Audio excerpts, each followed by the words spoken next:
আসসালামু আলাইকুম এভরিয়ান, সবাই কেমন আছেন? আশা করি ভালো আছেন। বরাবরের মতন আরেকদিন চলে আসলাম ঘুঘু ধরার জন্য। আগে যে ক্ষেতটার মধ্যে পারতাম, এই ক্ষেতটার মধ্যে এখন পানি ছেড়ে দিছে। এই ক্ষেতটার মধ্যে পাত পাতা যাবো না এখন। এখন অন্য জায়গায় পাতার চেষ্টা করুন। অবশ্যই সাথে থাকবেন, দেখবেন। আর আগের ধানগুলো ছিল, এগুলো সব কাটে ফেলছে। তাই এখন আবার নতুন ধান লাগাইবে, তাই পানি দিয়ে ক্ষেত হাল বাইবে আর কি। অবশ্যই সাথেই থাকবেন।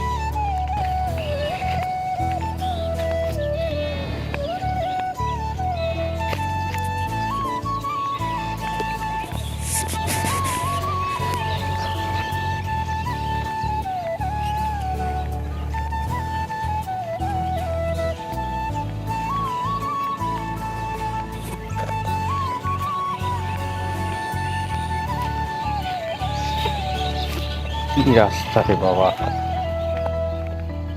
কুয়াশা।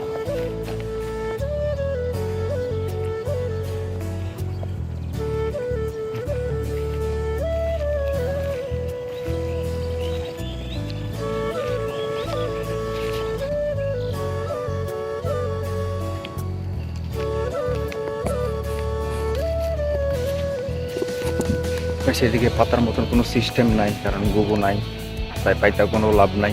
কোনো অন্য জায়গায় দেখতে হবে আবার।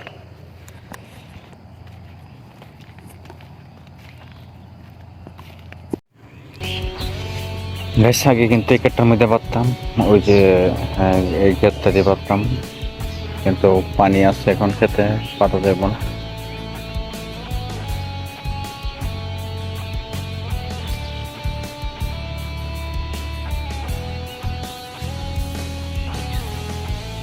হ্যালো গাইস, পাত পাতার জন্য আসছিলাম, কিন্তু অনেকক্ষণ ঘোরাঘুরি করলাম।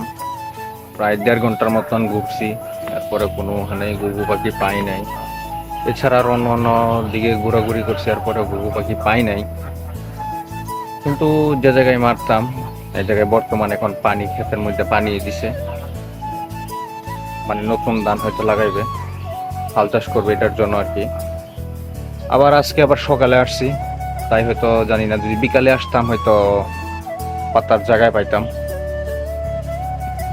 এই যে ফাঁদগুলা নিয়ে এখনো ঘুরতেছি, তারপরেও পাতার কোনো জায়গায় পাইনি। অবশ্যই বিকাল দিকে আসবো।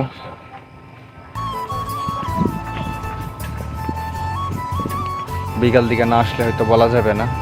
আর ওইদিকে পাতার জায়গা আছে, কিন্তু ওইদিকে ঘুঘু নাই আপাতত, তাই আর কি বাসায় চলে যাবো এখন। সবাই ভালো থাকবেন, সুস্থ থাকবেন, আল্লাহ হাফেজ। আর আমার চ্যানেলটা অবশ্যই সাবস্ক্রাইব করবেন আর কমেন্ট করবেন।